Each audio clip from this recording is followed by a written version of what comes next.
Hello, welcome. What is good, everyone? Tone here, and today I have another Dominion Daily for you. Oh wait, what's that? Dominion Daily? Yes, that's what I decided to call all of these Dominion videos at the moment. I don't know if they'll actually be daily, so read the fine print, but I like the alliteration, so we're rolling with it. And because these are kind of shorter videos, some of them might be like 10 to 15 minutes if that's how long it takes to play a game. And because they're pretty easy for me to record compared to like a lot of the other stuff I do. So I think I probably can do a lot of these like pretty frequently and even like overlap them on the same day that I do like the normal content that I'm doing. So that's what we're going to call it for now. They may or may not be daily, and depending on, you know, how long I stay interested in playing Dominion at this pace and level, and how interested that you guys appear to be into this content on the channel, we'll see how long I actually go through with this. But I think this could be a really fun thing. I've just been playing with base right now, and I'll probably continue to do that for a while here because I like base a lot, and I want to show you guys how fun base Dominion can be. But we can turn this into like a learning experience where we start introducing more cards, and I can like basically video diary my progression as I learn more Dominion. We can do little deep dives into like Dominion vocabulary and like strategy and like card analysis and stuff like that. And again, I'm not like a top tier Dominion player or anything. If I had to guess, I'm average to slightly above average maybe, based on my experience. But yeah, this will be a fun thing. So, and if you guys have any ideas of like things that you want to see me do, like we could. I guess I can't do specific boards. I can only do random boards, but if you guys want to see discussions about certain things, thoughts on certain things, maybe like go back and do analysis on past games, that kind of thing. If you guys like are tired of base and want to see me start adding in more stuff, we can start doing more than that. So I want to get your thoughts on stuff like that as well, if we're going to be doing more of these. But yeah, I'll stop rambling about that. By the way, the last two, I think the last two episodes, the first two in this Dominion Daily series, I didn't know I was going to call it that yet, but I labeled them as that. So this is like number 3 probably, and it's the first one I'm actually describing it as that. But yeah, enough of that. Let's get into a game here. Oh, actually, before we start, I streamed Dominion for about 6 hours last weekend. We had a lot of fun. Every single game I played was super interesting and fun. So I've kind of reacclimated a lot to the Dominion. I still don't feel like I'm at the level I was back in February when I was playing a lot of Dominion. Back then, I had a really good feel for how a lot of these games and builds like operate, and that's a big part of this game for me, is just kind of having a feel. Especially because the game doesn't let you look at your deck and such, but the feel of like, oh, I need more villages for plus actions, or I need more card draw on this deck, or this deck is too inconsistent, I can't start grabbing victory cards yet. So I'm not quite there, but I feel like I've learned the game, or refamiliarized myself with the game much more to how I was previously, and also this rating is probably more reflective as where I actually am now. Before, I jumped back into it, and whatever rating it was, there was like a big disconnect between where I was and the rating.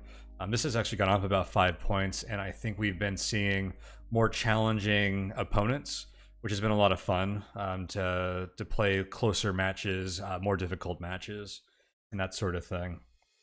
But yeah, this is the third time I said I'd stop rambling. I'll do it for real now. Let's get into a game here.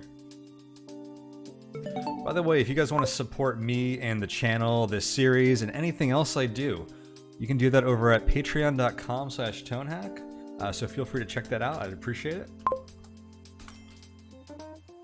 Let's see what we are working with here. I see Chapel and Sentry, my favorite trashers.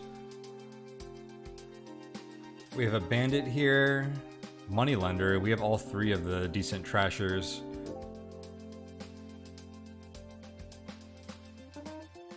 I don't see anything with plus buy here, so anything that gives us gains, like this Artisan, is going to be really good. Probably the Bandit for gold. Okay, and I don't see anything that gives us plus money, so I think I'm going to lean into Bandits and card draw, and then strong deck control by early trashing through Chapel and deck control through Sentry is going to be my general strategy here.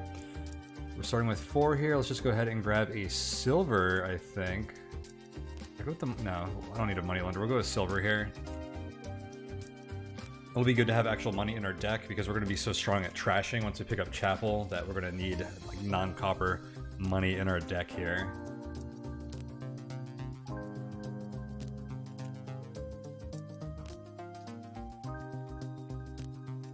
I think our priority is pick up Bandit and then Artisan maybe? If we hit Artisan before Bandit, I'd rather get it. But this costs 6 and I don't want to overfill my deck with silver in order to buy that. I'd rather get some gold from Bandit first. Bandit will actually also punish them early. If we can, you know, delete some of the silvers and golds from their deck. Especially if they start trashing. They picked up a moneylender first, which is a pretty maybe good choice on this board. I definitely considered it. I think this will get you to Artisan pretty quick. Maybe faster than what I'm doing. Oh shoot, I'm up. Thought I ended my turn.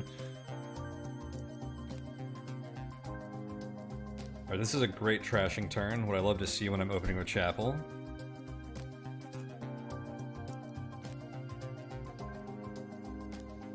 We're getting rid of a lot of estates here, which means we potentially have a lot of money coming up. They open with Moneylender and Chapel. If those collide, then it's a bit wasteful. Here's 6 right here for Artisan. This is as good as an opening as I could have asked for. And this is what I was saying about how we pulled 2 copper and 2 estates last hand. I knew there was a lot of copper left in my deck that this could easily happen. There was only 1 estate in here, and the rest are coppers and silver, so this is very likely. Let's grab that Artisan, that's going to be huge.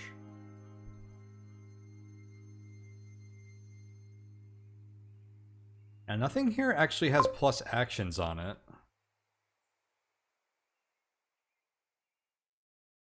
How much copper did I trash already?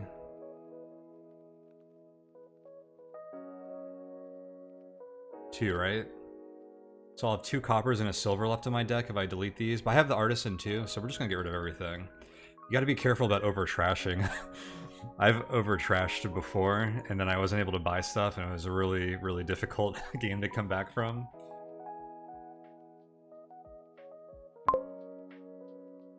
Alright, we're gonna play Artisan here. And I guess it's time to grab a Bandit. Let's grab a Laboratory first. And we'll go ahead and top deck that. I have 4 to spend here. I may as well grab Merchants.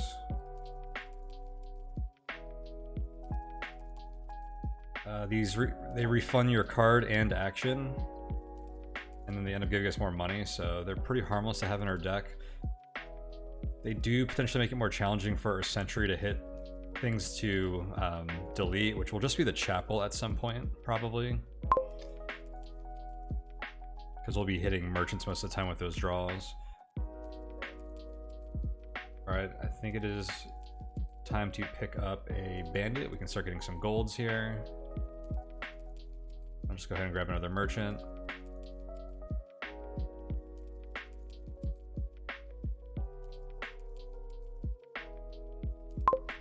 See, they went ahead and trashed their moneylender.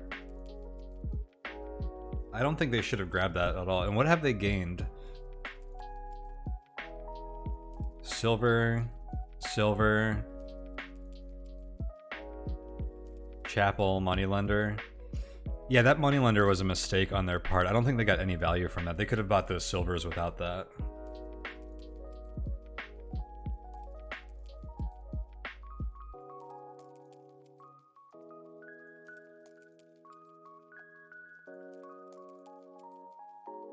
Oh, they trashed their whole deck, so they don't even have a draw pile for my Bandit to hit, which is an interesting situation to be in. Let's go ahead and grab a Sentry here. I I think whoever has the most laboratories here may win the match. He bought another silver. They're having some really unproductive turns compared to us. Get this sentry. Yes, I can delete another copper. That is excellent.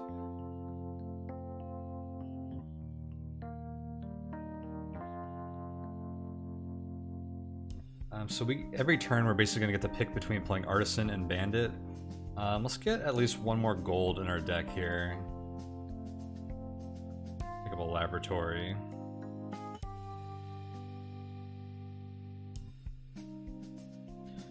So now we're getting to the point where we want to have a deck where we can draw enough gold to buy provinces and enough draw to also draw through our provinces once we start buying. I don't see anything with plus buy on this board, so we're at most going to be able to buy one province per turn, which means whoever buys provinces first and can keep buying them essentially wins. But the cool thing about Dominion is that once you start buying victory cards, your deck gets worse, so you can't always keep it up.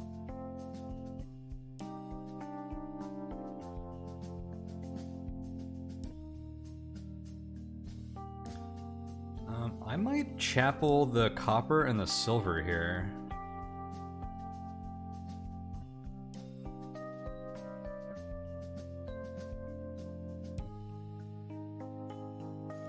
And then buy another laboratory.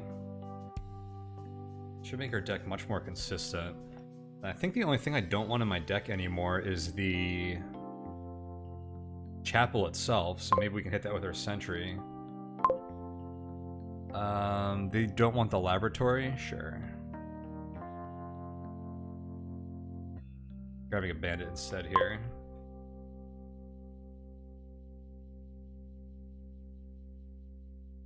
Alright, let's hit the sentry. There goes the chapel. Goodbye.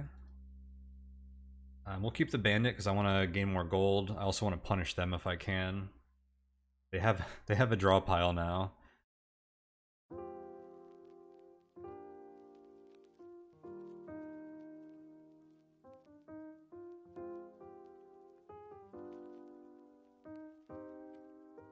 Yeah, we only have 2 gold right now.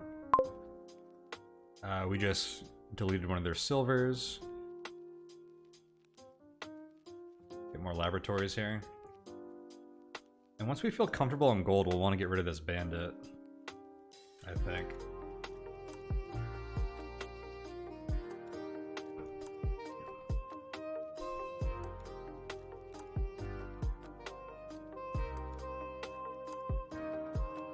I don't know why they're buying silver now. I wouldn't be doing that if I was in their position.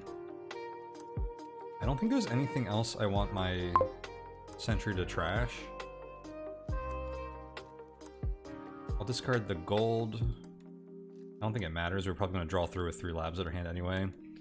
Basically want to get our draw cards in our hand, so when we're playing sentry we can discard the gold because we know we'll be able to draw through our full deck anyways. Okay, I'm going to play bandit one more time. Now we have enough gold to buy a province, and we have a spare. Oh, okay, no, I was out of actions. I was gonna say I should have drew this. Let's just start buying provinces, because now I think what we're gonna be able to do is buy a province every turn and also gain a card with Artisan.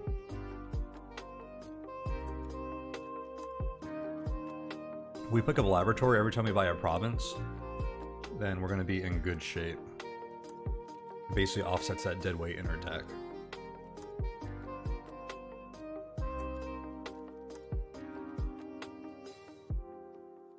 And that's because the laboratory gives us +1 draw. If we draw a province, it eats a draw essentially because it's a wasted card.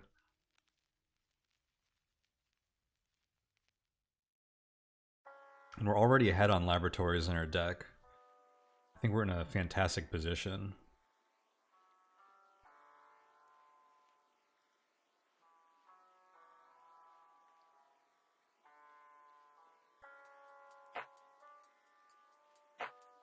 We're putting a lot of pressure on them to start grabbing provinces right away too, but they're already having problems even getting that much gold or coin. They only had 4 to spend last turn. 6 the turn before with 3 silvers. I think they only have 1 laboratory too.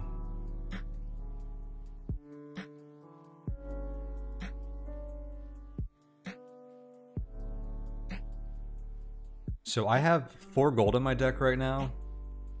I need 3 to pick up a province. If their bandit hits one of my gold, then I'll play a bandit that turn, and I should be able to... Actually, I was going to say I should be able to play my bandit and then draw that gold as well, but I can't because there's no plus actions on this board. The bandit will always end my turn.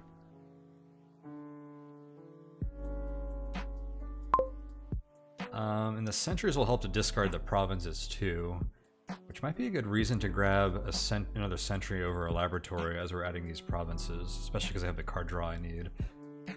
The sentry gives us more opportunities to skip the province, so in a way it kind of has better card draw. We gotta be careful discarding all the provinces though, because we can end up with a pretty bad hand the following turn if those all become our draw pile and we don't draw through them.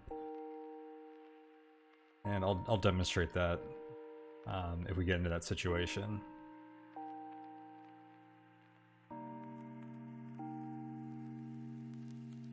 Like right now, if we had like a bunch of provinces in our discard pile and we weren't going to draw anymore, or and then I was going to draw one more card, I mean, this discard pile becomes my draw pile, then all the good cards that I play this turn go into the discard pile. And that means we have a really bad hand next turn. Alright, time to play Artisan. I will grab another sentry here. We may as well top deck that.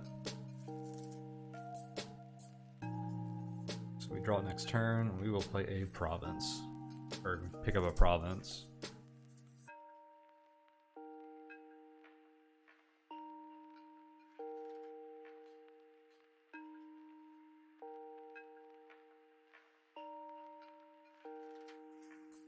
Okay, they did not trash any of our gold. They were able to buy a province this turn.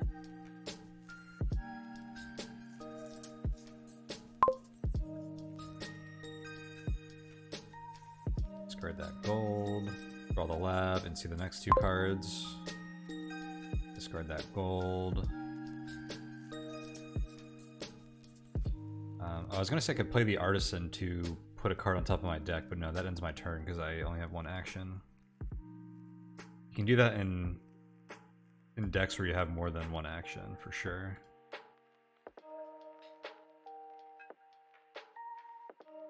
Oh, these merchants aren't doing anything for me. Having 1 silver in my deck was actually more valuable than having a gold. That was a slight miscalculation on my part. Grab a lab here because it looks like I'm getting low on card draw. Yeah, having 1 silver in my deck was stronger than having a gold. With 2 merchants of silver, when I play, it gives me 4 gold or 4 coin to spend.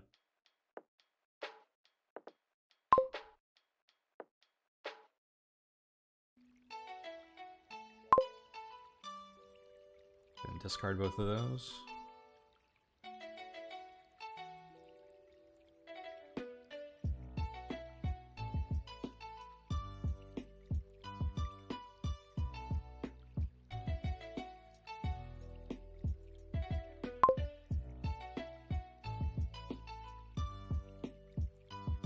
Lab, top deck it, province. This deck right now is a well-oiled machine. Feels like an interesting combination of the big money strategies and an engine strategy, which are kind of like the 2 templates. Archetype, I guess archetypes you might call it. The kind of the 2 like ways of thinking that are pretty popular when talking about Dominion decks. Big money is getting a lot of treasure and just winning by buying your provinces and such with treasure. Engines are having like a well-oiled machine here where you play a bunch of action cards to get things going. They discarded a province and a laboratory with their bandit. It's always good to see what the bandit puts removes from your draw pile.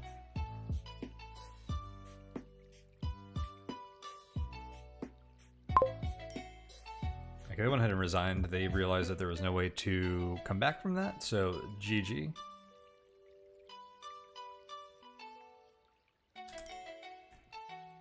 And here's the board here, and yeah, that was a fun match.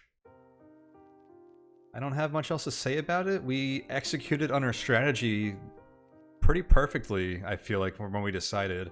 I think our opponent made some mistakes early that could have been a much closer game, but we came up with a plan, we executed it well, and there was just nothing stopping us from that point.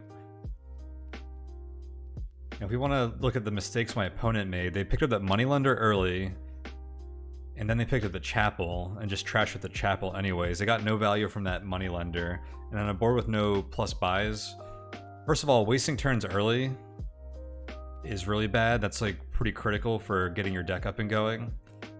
But they ended up trashing it, so that was a wasted turn there. And then they kept buying silvers when the silvers aren't that great to have in your deck. Like, sometimes it's better just to not add those silvers, even if you can't buy anything else. But that board had the merchant, which I think would pretty much always be a better thing to buy than a silver, because the merchant gives you +1 card. If we look at it, +1 card, +1 action, and then if you do draw a silver at some point, you get +1 coin on it. So like, these cards feel free to me. When they have +1 card, +1 action on them, you can just always kind of pick them up. When you have things like where you're looking at like the next couple cards in your deck and stuff, like with Sentry, they can kind of get in the way. But overall, they're rarely bad or wasted picks. Well, they can be bad picks if there's something better to grab. But if it's this versus grabbing nothing, this is usually a pretty strong option to pick up. But yeah, that's it for now. I hope you enjoyed that, and I'll see you guys for the next one. Take it easy, everyone.